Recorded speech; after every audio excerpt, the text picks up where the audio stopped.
2024-cü il aprelin 20-sində Bakının Sabunçu rayonunda qətl hadisəsi baş verir. Daxil olan məlumatla əlaqədar polis və prokurorluq əməkdaşları hadisə yerinə yollanır. Məlum olur ki, hadisə Bakıxanov qəsəbəsi Yavər Əliyev küçəsində yerləşən Bakıxanov çörək zavodunun həyətində baş verib. Faktla bağlı Sabunçu rayon prokurorluğunda Cinayət Məcəlləsinin 120.1-ci qəsdən adam öldürmə maddəsi ilə cinayət işi başlanır. Cinayəti törədən Elşən Məmmədov 1985-ci ildə İsmayıllı rayonunda anadan olub. Əvvəllər məhkum olunmayıb. Ailəlidir, himayəsində bir övladı var. 2023-cü ilin iyun ayında ailə üzvləri ilə birlikdə anadan olduğu İsmayıllı rayonunda Bakı şəhərinə köçüb və Bakıxanov qəsəbəsində kirayədə yaşayır.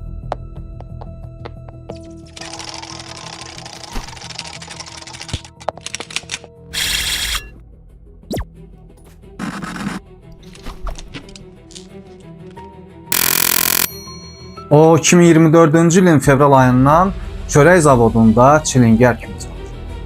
İşi səhər saat 9-da başlayırdı və saat 18-də başa çatırdı.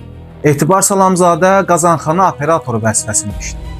Belə ki, aprelin 19-u saat 21 radələrində Elşən Məmmədov sərxoş halda vaxt keçirməkdən ötürü çilingər vəzifəsində işlədiyi çörək zavodunun həyətinə gəlir. Orada təsadüfən rastlaşdığı həmin müəssisədə qazanxana operatoru işləyən Etibar Salamzadə ilə birlikdə yenidən spirtli içki qəbul etməkdən ötürü yaxınlıqda yerləşən marketə gedirlər. Aldıqları alkoqollu enerji içkisini içdikdən sonra aralarında sözlü mübahisə yaranır. Elşən gülə-gülə Ətağanın kim olmasını soruşanda Etibar ona əsəbi şəkildə Ətağa atandan yaxşı kişidir. Etibarın bu sözü Elşənə pis təsir edir. Danışığına fikir verməsini tələb edir. Amma Etibar buna əhəmiyyət verməyərək üzərinə gəlir. Aralarında təxminən 15 dəqiqə bu məzmunda sözlü mübahisə davam edir. Atası barədə işlədilən xoşagəlməz ifadələrin qarşısını almaq məqsədi ilə çilingər otağından qaçıb bıçağı götürür. Yenidən Etibarın yanına qayıdaraq sinəsinə və qarnına bıçaqla zərbələr vurur. Etibar qışqırıb qaçmağa çalışsa da buna imkan vermir. Etibarın yerə yıxıldığını görüb qorxur və ərazidən uzaqlaşır. İş yeri ilə yaşadığı ünvan arasındakı məsafə 4-5 dəqiqə idi. Evə çatıb arvadına bıçaqla adam vurduğunu bildirir və yenidən zavoda qayıdır. Nəticədə Etibar Salamzadə döş qəfəsindən və qarnından aldığı xəsarətlərdən dünyasını dəyişir. Hadisə yerinə çatanda Etibarın artıq orada olmadığını görür. Yaxınlaşan polis əməkdaşlarına iş yoldaşını bıçaqladığını etiraf edir. Məhkəmə iclasında Elşən Məmmədov ittiham üzrə özünü qismən təqsirli bilir. O bildirib ki, Etibar Salamzadə ilə münasibətləri pis olmuyor. Sadəcə ünvanına işlətdiyi söyüşə görə özünü idarə eləyə bilir. Etibar ona sənin nəslində elə bir kişi yoxdur ki, mənimlə söhbət edə bilsin söyləyib. Bundan sonra artıq həm içkili, həm də əsəbi olduğundan çilingər otağına gedib, bıçağı götürüb, lakin onu öldürmək niyyəti olmuyor. Etibarın hansı nahiyələrinə neçə bıçaq zərbəsi vurması yadında deyil. Ətağanın kim olmasını yalnız Bakı İstintaq Təcridxanasında olanda digər şəxslərdən eşidir, öyrənir. İstintaqda protokola oxumadan qol çəkir. Elşən Məmmədov əlavə eləyib ki, əməlindən peşmandır və belə bir hadisənin baş verməsini arzulamır. Etibar Salamzadə fiziki cəhətdən ondan güclü olduğundan bıçaqdan istifadə edir. Zərər çəkmiş şəxsin hüquqi varisi Tahir Salamzadə ifadəsində göstərib ki, kiçik oğlu Etibar 2008-ci ildə ailə həyatı qurub. Onun 4 uşağı olub.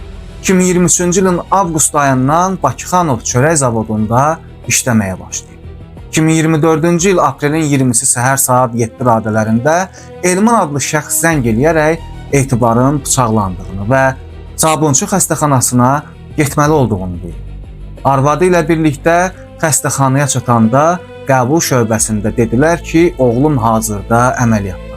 Saat 7:20-də Etibarın qan itirmədən öldüyünü xəbər verir.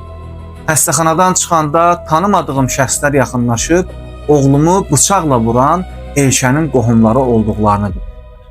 Oğlumun vəziyyəti ilə maraqlanan şəxslərə Etibarın öldüyünü dedi. Tahir Salamzadə əlavə eləyib ki, məhkəmədə təqsirləndirilən şəxs düzgün ifadə verməyib. Öyrəndiyinə görə Etibar onun atasına qarşı nalayiq ifadələr işlətib. Elşən Məmmədov özünü müdafiə eləməkdən ötürü bunları özündən unutdu. Şahid Orxan İsmailov ifadəsində göstərib ki, çörək zavodunda dispetçer vəzifəsində işləyir. Aprelin 20-si səhər saat 5-də iş yerimə gəlib, xidməti otağıma daxil olmazdan əvvəl 2 nəfərin zavodun arxasında oturub nə isə içdiklərini gördüm. Lakin hava qaranlıq olduğuna görə dəqiq onların kimliyini görmədim. Xidməti otağıma keçib kompüteri işə saldım və avtomobillərin qrafikini təmizləməyə başladım.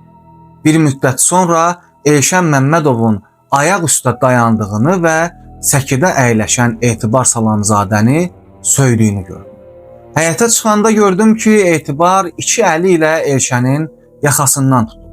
Elşən isə əlindəki hansısa əşyanı yuxarı qaldırıb ona tərəf endirdi. Etibar qışqıraraq Elşənin əlində bıçaq olduğunu dedi. Ora çatanda zavodda gözətçi işləyən Əliyar Etibarı qucaqlayıb yerə uzatdı. Elşən əlindəki bıçağı yerə atdı və stansiya istiqamətində qaçdı. Əlimi Etibarın başının altına qoydum və ona ilkin tibbi yardım göstərməyə çalışdım. Gözətçi polisə və təcili tibbi yardıma məlumat verdi. Zavodda işləyən Sübhan adlı şəxslə birlikdə saat 05:37-də Etibarı avtomobilə uzadaraq onu Sabunçu tibb mərkəzinə çatdırdıq. Yolda Etibar bir neçə dəfə huşunu itirib ayılsa da hadisənin nə üçün baş verdiyini söyləyə bilmədi. Dövlət ittihamçısı təqsirləndirilən şəxsə 18 il cəza təyin edilməsini istəyir. Məhkəmə nəticəyə gəlib ki, Elşən Məmmədovun Etibar Salamzadəni adam öldürmə həddinə dək gətirib çıxara biləcək səbəblər olmadan xuliqanlıq niyyəti ilə qəsdən həyatdan məhrum etməsi mötəbər sübutlarla tam təsdiq olunduğundan onun əməli İbtidai İstintaq orqanı tərəfindən Cinayət Məcəlləsinin 120.2.2-ci maddəsi ilə düzgün ixtisaslaşdırılır. Məmmədova həmin maddənin sanksiyası həddində azadlıqdan məhrum etmə növündə cəza təyin olunur. Bakı Ağır Cinayətlər Məhkəməsinin hökmü ilə Elşən Məmmədov 17 il müddətinə azadlıqdan məhrum olur.